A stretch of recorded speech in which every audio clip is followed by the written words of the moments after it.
Just take a look at the current Premier League table. Well, the bottom of it anyway.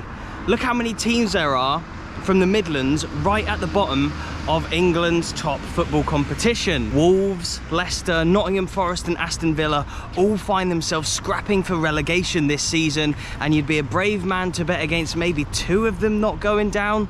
It's looking likely that maybe Leicester or Forest or Wolves or Villa or maybe three of those four might go down this season. I'm starting my intro here because right there in front of me, that is the Champions of Europe 1982 wall, and it has all the players including Peter Wythe, the man who scored the winning goal against Bayern Munich in 1982 to win Villa the European Cup. We will be going and investigating some huge teams in the Midlands, and it is such a shame that they're not doing better today in this day and age, because did you know that the Midlands has more European Cups to its name than London does? We all think of Arsenal, Spurs and Chelsea as these three huge clubs, but did you know they had two European Cups, and they were won quite recently by Chelsea, weren't they? And then obviously Forest have two and Villa have one, meaning that teams from the Midlands do have more European Cups than teams from London. It's not just the 70s and 80s when teams from the Midlands were absolutely smashing it. Just take a look at the first ever league season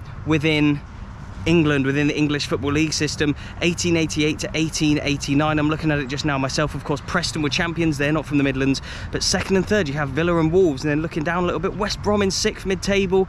And then we've even got Derby, Notts County and Stoke, who are obviously sort of Midlands-based teams. Stoke a little bit further away, I suppose. But yes, the Midlands is huge for football. And it is such a shame that the Midlands teams are, I guess, underachieving right now compared to what their history suggests. I'm currently at Aston Villa for Villa v Chelsea. That's why you can see so many people sort of walking around the streets of Villa today. But I'm doing my intro for this video whilst I'm here near the Champions Wall from when Villa obviously were champions of Europe. We're going to be seeing Villa in this video, Birmingham, West Brom, Wolves, Leicester, Forest, Derby. We're going to see a load of huge teams in this video, and hopefully it gives you some context about what huge clubs the Midlands teams really are. They're not just yo-yo teams who bounce around the Premier League and the Championship and maybe even lower. They are huge teams who deserve your respect.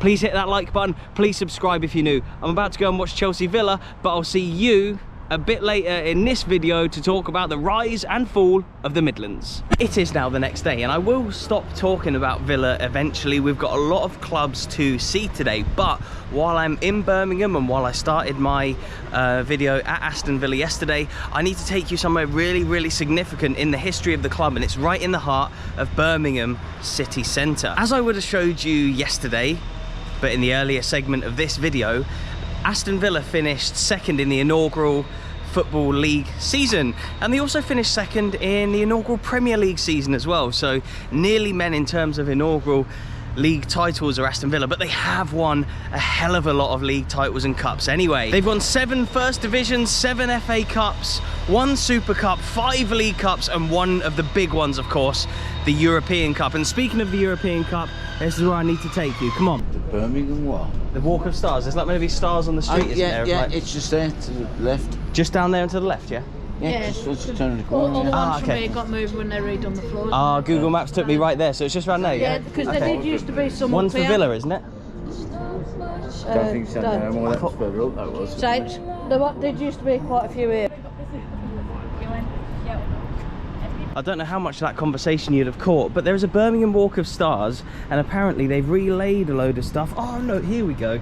I was about to say they've relayed a load up there, which is where Google Maps took me, but there is one, the first one I've seen. Usually I'm out here traipsing around looking for stuff, but here we go, it's the first one.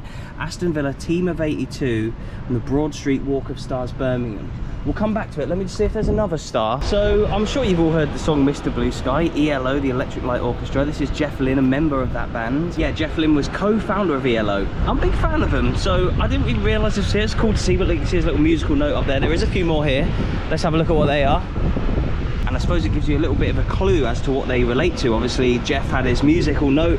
This has the 2 masks here. This is for the Royal Ballet. I promise you, I had to Google search this one. I didn't know it straight off the bat. I'm sorry, David, but I believe David Bintley is a famous ballet dancer. So that shows you, look, music, ballet, ballet, and then let's move back up. and we'll see Aston Villa. So in the 67th minute in De Kuip, Rotterdam, Feyenoord Stadium, Aston Villa's Peter Wives scored the winning goal against Bayern Munich to mean that Aston Villa won the European Cup. And look, even there on the Villa's walk of star, there's a little football just to remind you that that is indeed what it is here for, like we saw with the ballet one and with the musical note as well. When Villa won the European Cup in 1982, they were the 6th English team in a row to win it. Liverpool won 3 of the previous 5 and Forest won 2 as well. So it wasn't just a massive period for the Midlands, the 80s, but for football in England in general. Kings of Europe 6 times in a row, Liverpool, Forest and Villa. But it just goes to show you, doesn't it, 3 Midlands teams won the European Cup within, I think, 4 years of each other, or 3 years of each other, or something like that. So yeah, absolutely sensational that the Midlands has this football heritage, and it's not just remembered over at Aston Villa, but also in the heart of Birmingham as well. So I bet a lot of you Midlanders out there are pretty sick and tired of me talking about Aston Villa, so I'll wrap the Villa section up now, and we're going to head to more clubs around the Midlands who have phenomenal histories. It's going to take me a couple of days to film this video, and it could be a long one, so please do remember to hit that like button and subscribe if you're new. I do loads of these videos, not just match day vlogs. I love to delve into the history of different teams and areas and stuff. And yeah, like I say, it isn't just Villa, who I believe to be, in my humble opinion, probably the biggest sleeping giant in the country. Obviously you've got the big 6 at the moment, plus Newcastle breaking into it. I just feel like Villa could have, if they had like a billionaire Saudi owner, they could be a huge club as well, with an amazing fan base and a fantastic history as well, as I'd have told you about already in this video. So yeah, an amazing club are Villa, but there are loads more Football League founders, former champions of England, former FA Cup winners and former European Cup winners as well that we need to see in the Midlands. Look at that, you can see the city of Birmingham through there, and as you can see from some of those boards there, we are now at Birmingham City. And before I actually tell you about the history of the club, look at that, established in 1875, another really old club here in Birmingham. Look whereabouts we are on the map just now. Any people out there who have watched the Peaky Blinders, you'll definitely be familiar with the area of Small Heath. Look, the stadium is just outside of Small Heath, but this club actually used to be called Small Heath. Talking of the Peaky Blinders, I believe there's actually a picture of the real Peaky Blinders. So just check this out. I think it's correct, and I've seen it online before, that is the actual Peaky Blinders in the crowd at a football match.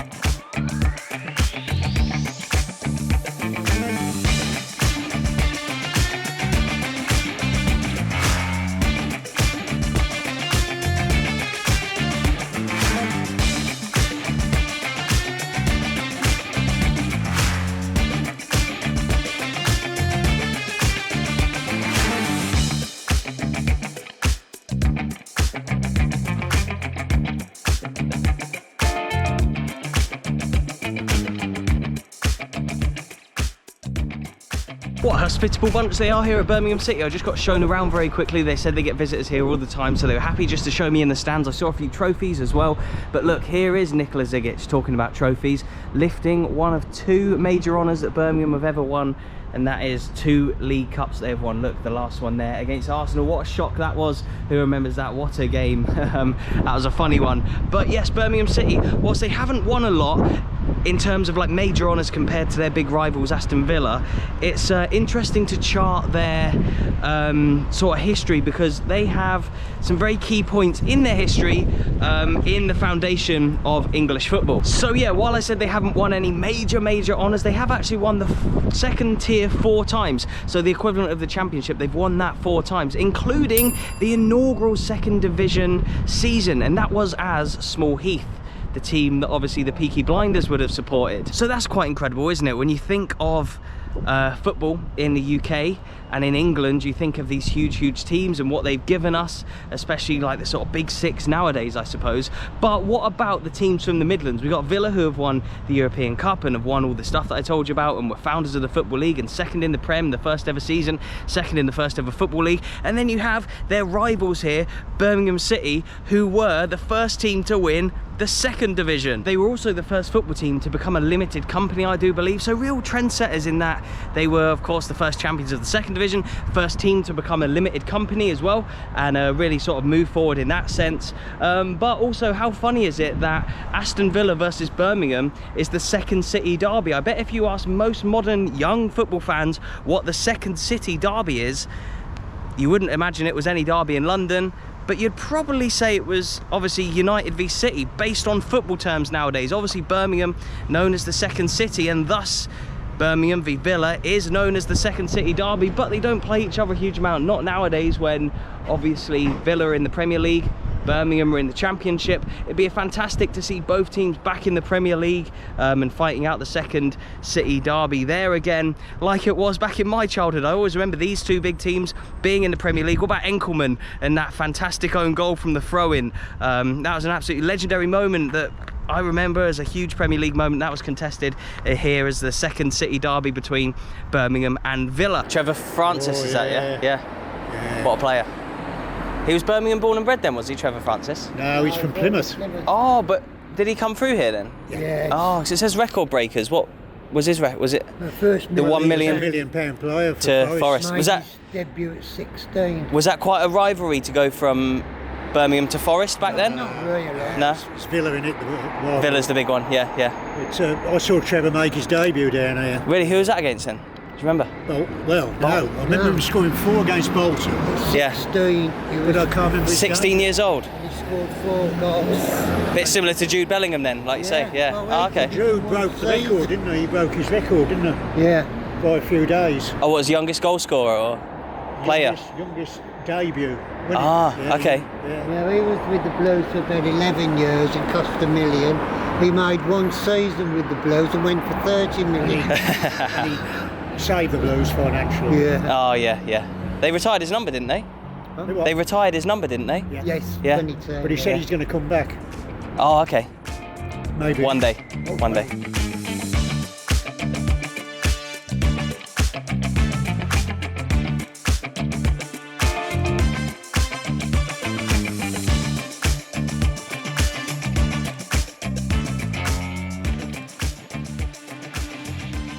So 68 was your last FA Cup, Yeah, I'm sure it was 68, yeah. and you come to a lot of the games here. You say, are you a season ticket holder then? Yeah, home and away. And what is it like being a Bag East fan at the moment? It was pretty, awful. Yeah. And but I have to say, I don't know whether you know, they sacked the manager a week ago today, I think it was. And Steve Bruce, was it? Yes. Yeah. But, well, I don't know anyone that wanted him in the first place. Yeah. But He's been around a long time, I suppose, hasn't he? different clubs, yeah, but his way of playing, it was hopeless. Wasn't great. And obviously we were just talking off camera there about some of West Brom's greatest triumphs, the FA Cup. I think you won the league title as well back in, I think, 1920 it was. Something. Do you see West Brom as a bigger club than what they are showing currently? Do you think they should be up there in the top division? Most definitely. Yeah. Yes. Yeah. But unfortunately, with these owners, he's not putting any money in, and Money talks a lot these days. Well, unfortunately, Sky have ruined the game. From sort of the better times in West Brom, maybe not now, who were like your favourite players from years gone by? Oh, Cyril Regis, definitely. Cyril Regis, yeah. Oh gosh, yeah, I met him a few times. Really, yeah. Yeah. And he was one of your favourites from gosh, yeah. from back in the day. Oh, In amazing. more recent years, I liked Odin Wingy. Odin Wingy, what a player he was. Yeah. I was just walking around the Hawthorns, the home of West Brom there, and when I stumbled upon Margaret, how nice was she? Just stopped to chat there about West Brom, said they're not doing so great. Obviously Steve Bruce has just been the manager here. She wasn't too happy with him. But I feel like, and I asked her, like, are West Brom bigger than sort of where they are right now? And of course they are. Just look at their league form over time. Look, you can see how for the majority of their history they have been right up there. And she mentioned people like Cyril Regis, who really helped to put West Brom on the map. What a legend of the game he is. But look, yeah, again, as you can see, look at where they've sort of dropped off. They even reached the third tier. They've bounced down to the third tier rather. for a little part of their history where they shouldn't be, especially if you look at their older history and where they've been right up the top of the league. They were, in fact, and we're talking obviously today about the foundations of football and the rise and the fall of the Midlands, and you can see their fall in the more modern times from the 70s and 80s when they were really up there. But just look at 1920, they were the first post-war champions within England. So again, look, we talk about these huge clubs in the Midlands and what they've helped with football. The first World War One, not the Second World War, but First World War. I need to take a breath here. West Brom were the first champions of England, and they've won 5 FA Cups as well.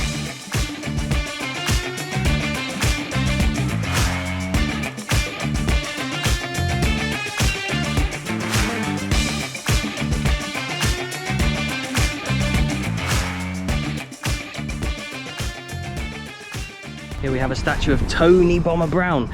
The moment I walked into the Hawthorns, I felt I was home. He was here for 20 years, look, between 61 and 81, 720 games, 279 goals, club record appearances and goals, Football League Cup winner in 66 and FA Cup winner in 68. There he is, what an absolute legend. It isn't just obviously the League Cups, the FA Cups, the league titles. They were obviously also founders of the Football League. I think they finished 6th in that first season. But I also, actually, speaking of which, look at that. I didn't even know that was there. I literally said the words founder of the Football League and saw the plaque up there. There's one of them at Villa as well that I saw yesterday when I was filming my Chelsea video. But West Brom, I know they're a big club because they played against a team that I've covered a lot from Scotland called Renton. They played in the Championship of the World, I think at Cafkin Park. I think West Brom played at Cafkin Park and they played against Renton in the Championship of the World. That was back in the day when the FA Cup winners would play the Scottish Cup winners. I think they were the only 2 cup competitions really in the world at the time, and so it was the Championship of the World when the 2 teams that won each one met. So yeah, West Brom, a huge club with a massive amount of history that you just cannot forget about. There's a statue to Cyril Regis and a few other players, but I think I'm going to leave that for another day. It's not here at the stadium, it's a little bit further away from the stadium. I'm going to leave that and save it for another video.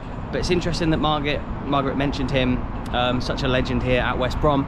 But yeah, don't forget about West Brom. Next time you're looking down the Championship and you see them like mid-table, remember that they've won massive trophies, a lot more than maybe some other bigger clubs out there, bigger in inverted commas, and they were founding members of the Football League. We're next heading to a ground and a stadium and a team that weren't founding members of the Football League, but were founding members of one of the divisions. Welcome to the stadium I think I've driven past the most but never been to until now. Right, and look at that behind me, 125 years of Walsall Football Club. 1888 they were formed. That is absolutely mad. Yeah, that little wall there is to celebrate their 125th year, which was in 2013. So they are a really old club, a lot like a lot of the clubs in the Midlands that we've seen today. Although Walsall aren't, I'm sorry Walsall fans, huge like Villa, West Brom, even Birmingham to a certain extent. Just check out their league form over time. I'm looking at it myself as well. Look, you can even see a few dips in them not even being in the Football League. They went out of it and had to get re-elected back in. That was before the days of promotion and relegation and the football pyramid that we know today. I'm just gonna get round here and block a bit of the wind, which seems to be coming from behind me. There we go. I hope you can hear me a little bit better now. But yeah, they were out of the Football League for like a number of years, as you can see. They had to come back up through re-election, but they actually were one of the first teams in the first ever second division. Obviously, we spoke about Small Heath, who are now Birmingham City, winning the first ever second division. Walsall, they were bottom of the first ever second division. So yeah, we talk about these great teams that have won a lot and have been at the forefront of football. Walsall have been at the forefront of football. They were in the first ever second division season, but they finished bottom. And yeah, as I showed you from the chart, they've dropped in and out of the Football League a number of times and had to get re-elected.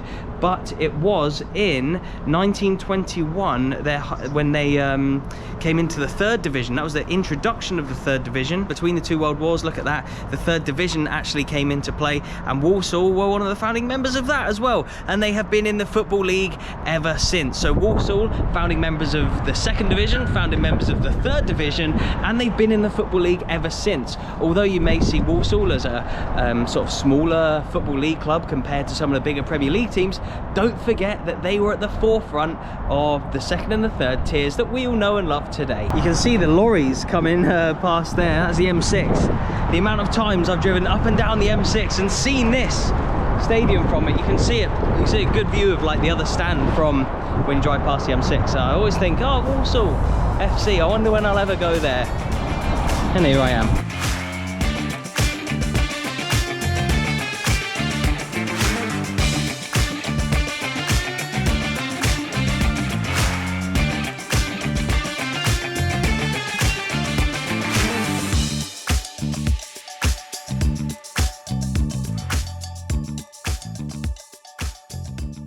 Cool, look at this. So I have just quickly been shown inside. I won't take too much of the man's time, who's I think from the ticket office showing me around, but that WFC up there, that is what you can see from the M6. And I think I told you about when Walsall first started. I think they were known as Walsall Swifts when they were first made as a club in those early days. But yeah, the motorway's that way, and you can see that WFC when you drive past. So in terms of like just ground hopping luck that we've had today, we've been pretty good. We got inside Birmingham and Walsall, two pretty big clubs. I obviously usually do this at like non-league stadiums and people don't have any issue with you coming in and taking a look around, but sometimes with the sort of bigger clubs it is a lot harder. But today it was brilliant. Just got shown inside Walsall there. It was Walsall Town Swifts is what they were known as. That's when they finished bottom of the 2nd division, so I think they've had a name change or two, but really old club. 1888, founders of the 2nd division, founders of the 3rd division. I mean, we've got to give Walsall a little bit more credit than what we do as being a big club helping the formation of English football. Anyway, got one more stadium to see today,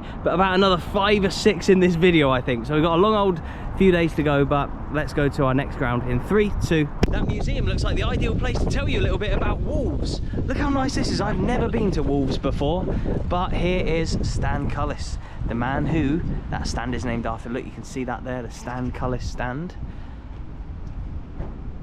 In this world, you have only one life, and I gave mine to Wolves. Oh. Cutting off your face there, Stan, there we go. Cullis was here as a player and a manager. He won top tier titles, he came 2nd in the top tier, he won FA Cups, he was a runner-up in the FA Cup, he won the Charity Shield. Imagine Wolves winning that much stuff now. No wonder there's a stand named after him. It does say, look, purchase tickets in the mega store or ticket office. Let's have a look.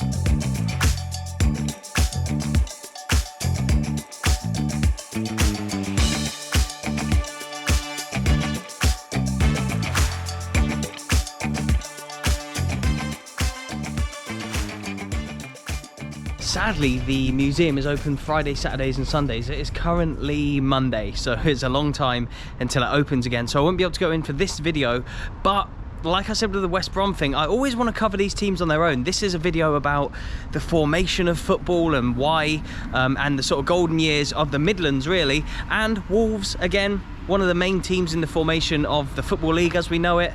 Obviously, they were in the inaugural season of the Football League as well, much like Villa, much like West Brom, Derby, Stoke, Notts County, other Midlands-based Football League teams. So yeah, I'll have to come back and do a Wolves-specific video where I really do a deep dive into their history, like I want to with every single club, and like I've done up in Scotland and other places around England. I've covered teams multiple times, and with Wolves I'm going to have to come back and cover them as well. I suppose it is a shame to see what's happening with the Midlands teams this season, especially in the Premier League, with all of them sort of battling down the bottom of the table. But when you consider how big they really are, it makes it even more of a shame.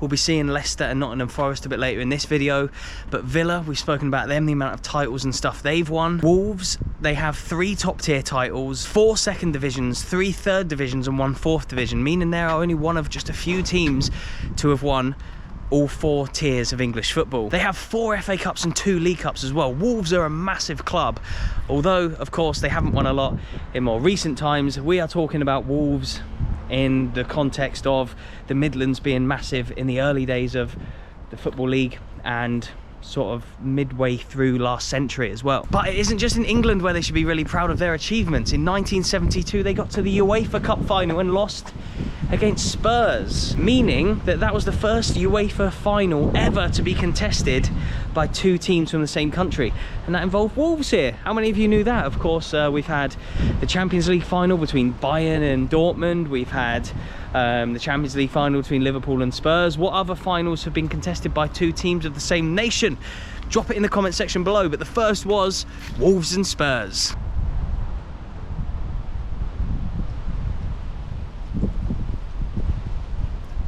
Right, okay, we've made it from the Stan Cullis stand, where they have a statue of Cullis, round the Steve Bull stand. We've just seen this statue here of Sir Jack Hayward, which is there, which I've just shown you very quickly, and let's make our way round to Billy Wright, shall we? You know the little blue Football League founding plaques that we saw at Villa and at West Brom? I bet there's one around here somewhere. I've not seen it on my loop around, but there's got to be one at Wolves as well. Just to further prove how big the Midlands was back in the day, this man here, Billy Wright, so he was a Wolves player for 20 years between 39 and 59.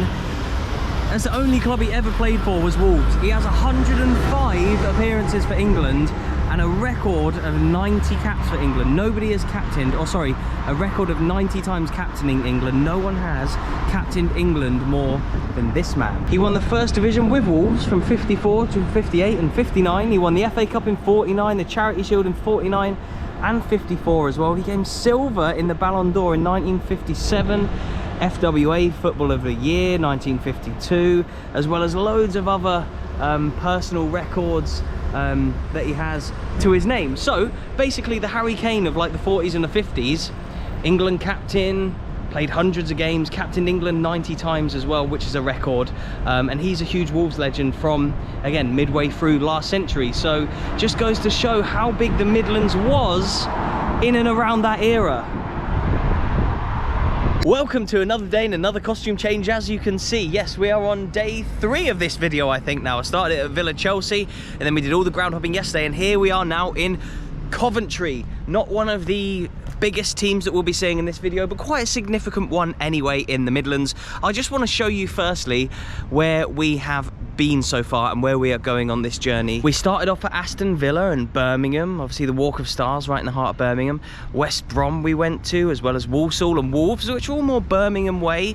But today we've come out to Coventry. I'm sadly going to have to miss Burton Albion. I know they're a fairly big EFL team in terms of like football or whatever, but I'm not going to be able to see them today, which means I'll have to come back for a match day vlog one day.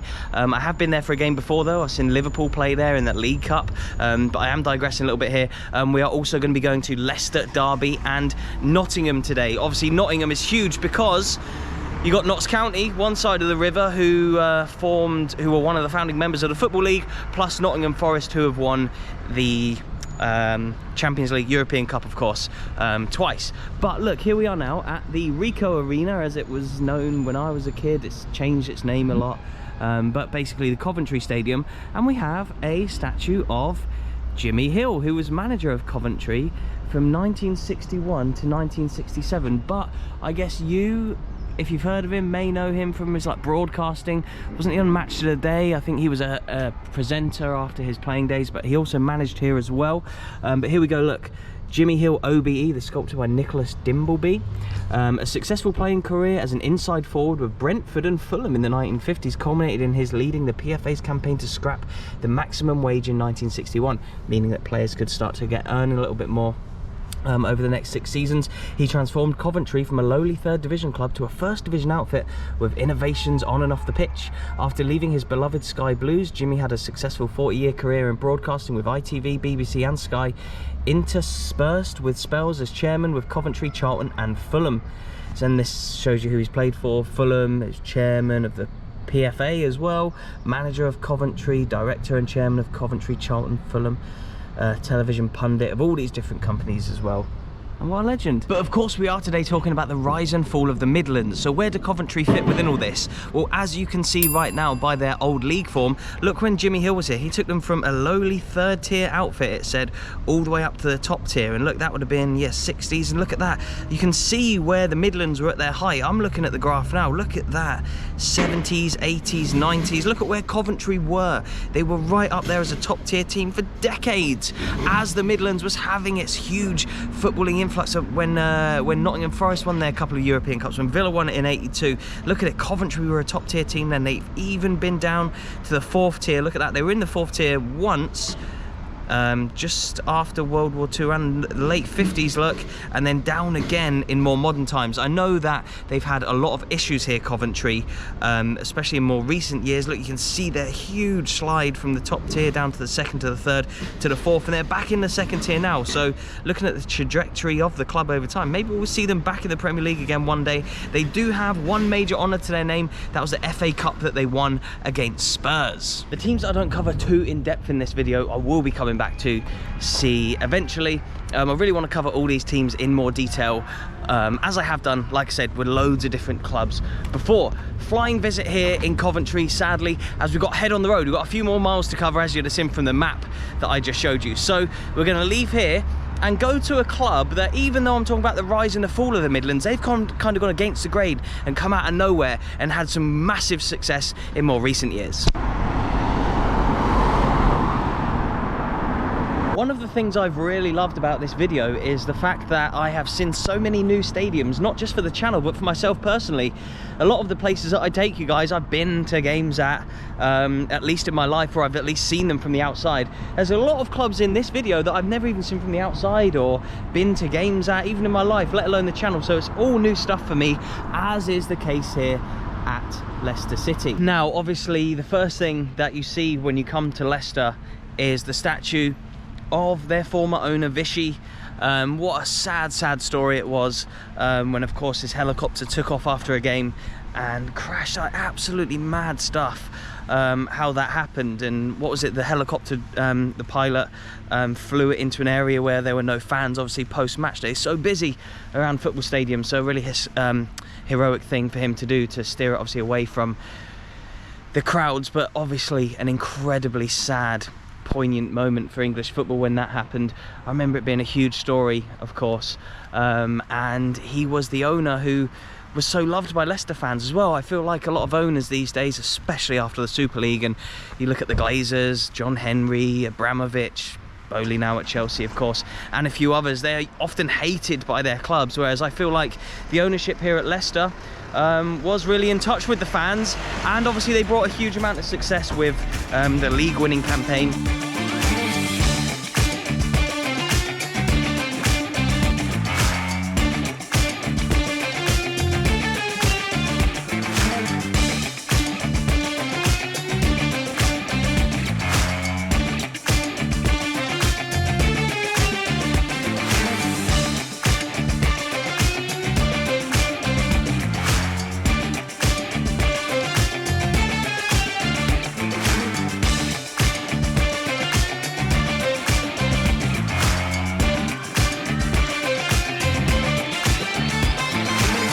What makes Leicester's League and FA Cup winning campaigns of more recent years so much more impressive is the fact that they'd never won either of them before. They'd won 3 League Cups, I think they'd won the 3rd tier and the 2nd tier as well, but they'd never been champions of England, they'd never won the FA Cup before. So for a team to come in and do that was absolutely phenomenal, especially when you consider that they were in the 3rd tier not too long ago. They're in the 2nd tier as well. Look, I'll show you again, like I do with a lot of teams when I do these videos, their league history. Look at it. I mean, they got elected into the 2nd division in 1894, which I believe was the 2nd or 3rd year of the 2nd division that there ever was.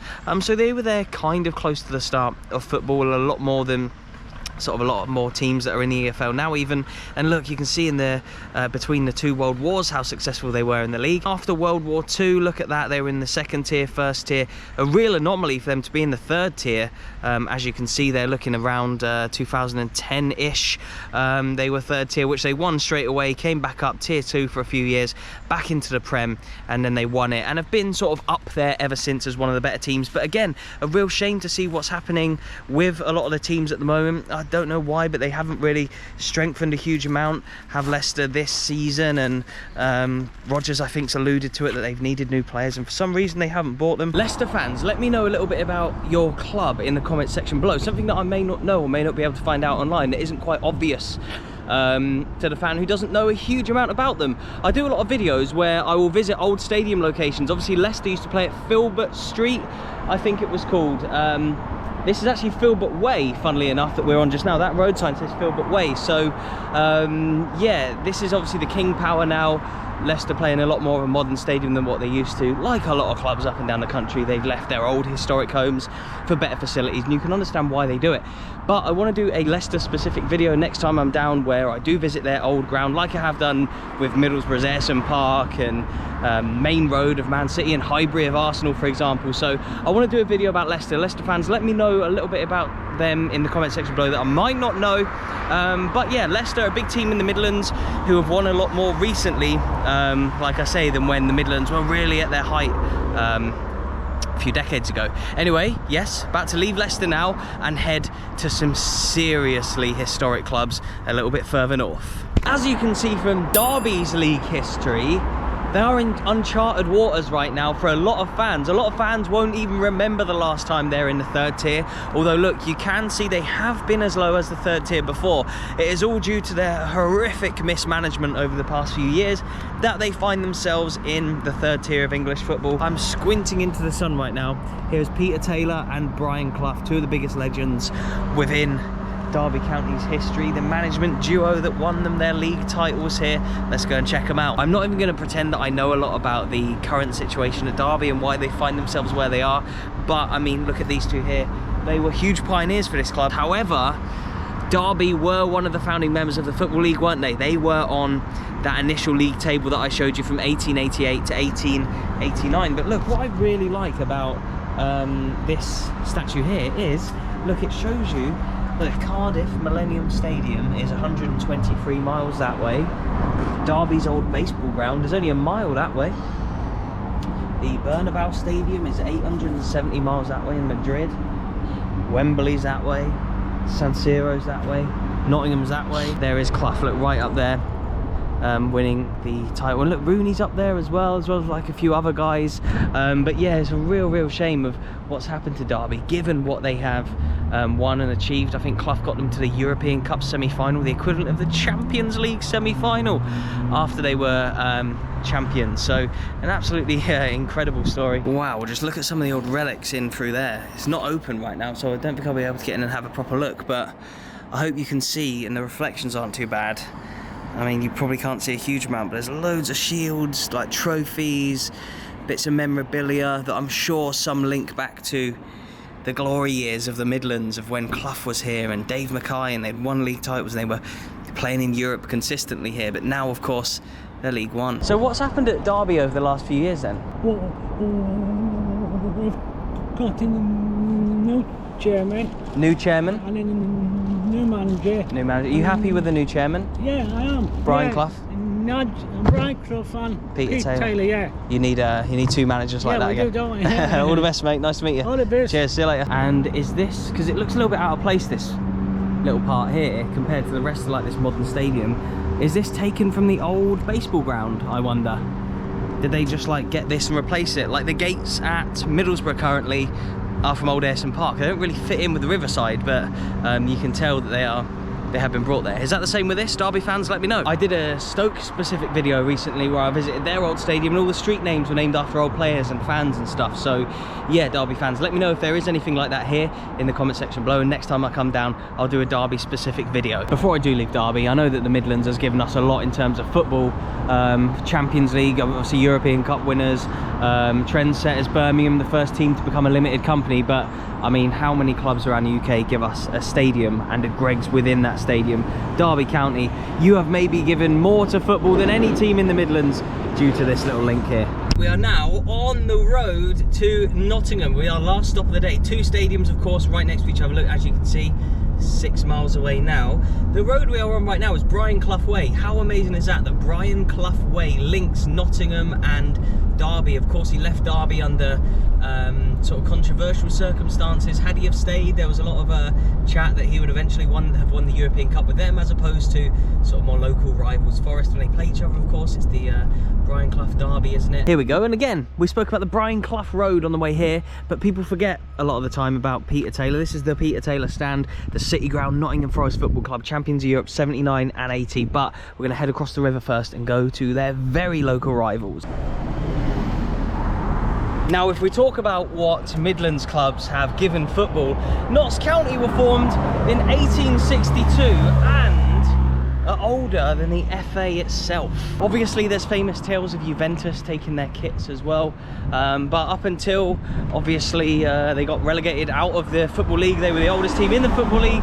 That is now Stoke, unless you believe a few other people. I think a historian said it could be Forest. Stoke were formed under a different name, and there are a few rumours out there that it could be Stoke, it could be Forest. Depends on who you support, I suppose, as to who you believe. But I did a Stoke video recently, and they are pretty old, as are Nottingham Forest, who are the oldest in the Premier League. Stoke are the oldest in the Championship, and Notts County are the oldest professional football club in the world.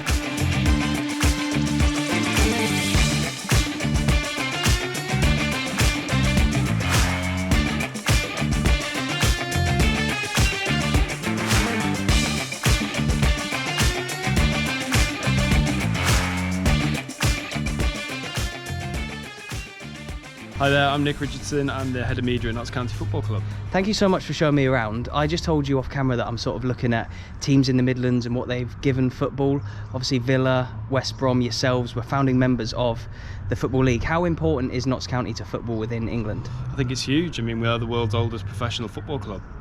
So I think, you know, not only sort of regionally, but globally as well. I think we're a well-known name. We obviously have historical links with Juventus and past FA Cup winners as well. So we're a name known all over the world.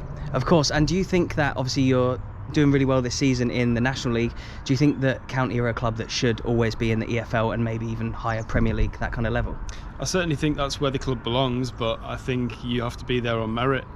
Clearly the club's made mistakes in the last decade or so which have led to this point. What we're doing now as staff and the players and the management staff here are working towards getting us back to where we feel we belong as a club, but you don't just get that given to you. You have to be the best you can be in every area, and that's what we're striving to do. Oh, perfect, mate. All the best, good luck, and much. thank you for showing me around. How nice of Nick not to only just show me around but also give me a quick interview there. Great to hear what he thinks about County and what a big club they are and what they've given football in this nation. But look how big this stadium is. It's a non-league stadium. This, in my opinion, should be, like I say, a Football League club. They have such history and heritage. 1862, that is so old. They predate every other professional club in the world, and they're currently playing in the 5th tier of England. Look at this, we've stumbled into this kind of boardroom here. FIFA, 150 years of Notts County Football Club, and that was in 2012. They're already getting towards their 200th year. It's absolutely crazy. Here we go, look. More of what they've won. What's this? Promoted to Division 1 against Brighton. How funny is that? They beat Brighton in the playoff final to reach Division 1 in 1991. They're now non-league. They are now Premier League. God, look at some of these. Look, here we have Division 3 champions, 97 to 98. What is that? Is that one of those? Yes, right. So there's a lot of people that think football was invented in the UK, Scotland and England back in, what, the 1800s or whatever, but there isn't there like an old ancient version of football from China, and isn't that what that is? Lindsay Zibo, the birthplace of football. Wasn't that from like thousands of years ago that they were playing with that? And that's so good that they have that here at Notts County. Wow, the history inside just the halls there of Notts County is really phenomenal, and that was really nice of them just to let me in and just give me the freedom of the stadium there to have a look around. Really, really cool place, and with the plaque there as well on the inside rather than the outside. Something they're obviously really proud of here, being founding members of the Football League, but their rivals, their local rivals, Nottingham Forest, they weren't founders of the Football League, but they have some massive achievements, of course. Back across the bridge we go. There's Forest. We're coming back. One more stadium to see in this video. Some really cool Forest facts here. Their first ever game was against Notts County in 1866. In their early years, Forest were a multi-sports club with their roots in shinty and baseball. They were the baseball champions in 1899. Forest's charitable approach helped clubs like Liverpool, Arsenal and Brighton to form. In 1886, Forest donated a set of football kits to help Arsenal establish themselves. The North London team still wear red. 1878-79 season, Forest entered the FA Cup for the first time. Forest beat Notts County in the first round before losing to Old Etonians. I've covered them before as well. Forest's application was rejected to join the Football League in 1888. They joined the Football Alliance, which was a bit of a rival to the Football League, but it was seen as sort of a secondary sort of competition. They won that I think, and they entered, oh yeah, there you go, they won that in 1892 before entering the Football League. So Football League was 1888 to 89, they joined in 1892. So Forest won 2 European Cups. Not only did they win them, they won them back to back. They also won the Super Cup. They've also won 2 FA Cups, a League Championship and a few lower league tiers as well. Not to mention the League Cup 4 times as well. So Forest are a hugely decorated club. They have more European Cups than Villa, but Villa have more sort of bigger trophies overall, I think. But just how many times have we seen teams in this video where I end up banging on about their trophy list, and they're all in the Midlands? All these clubs that are now fighting at the bottom of the Premier League, or maybe aren't even in the Premier League, like West Brom, or like Derby, who are in League One, or Notts County, who are non-league. Football League founders, European champions, champions of England, FA Cup winners. First team to ever win the 2nd division, Birmingham. First team to ever come bottom of the 2nd division, Walsall. First team to ever be set up as a proper limited business company, Birmingham City, Small Heath. These clubs have changed their name a lot. They've changed stadiums a lot. They've even changed leagues a lot. And it's incredible to think of the history in the Midlands. Again, don't just think that football is all Man City and Haaland and Ronaldo and Messi. It's very easy to get caught in the here and now, but you must remember clubs like this exist.